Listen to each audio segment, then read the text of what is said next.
ಮಯೂರ, ಅರ್ಧಚಂದ್ರ, ಲಾರ,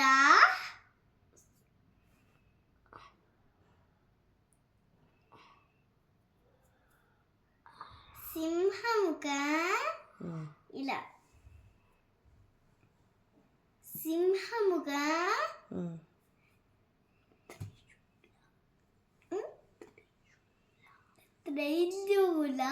ತ್ರಿಶೂಲ ಕರೆಕ್ಟಾಗಿ ಹೇಳು. ತ್ರಿಶೂಲ,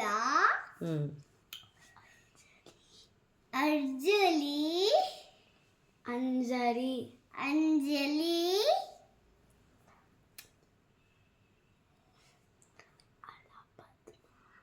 ಅಲ್ಲಪದ್ಮ,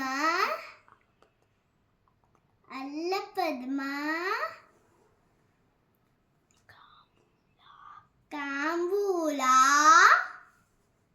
ಅಷ್ಟೇ ಬಿಡಮ್ಮ. ಬಾಯ್ ಗೈಸ್, ಲೈಕ್ ಮಾಡಿ, ಸಬ್ಸ್ಕ್ರೈಬ್ ಮಾಡಿ.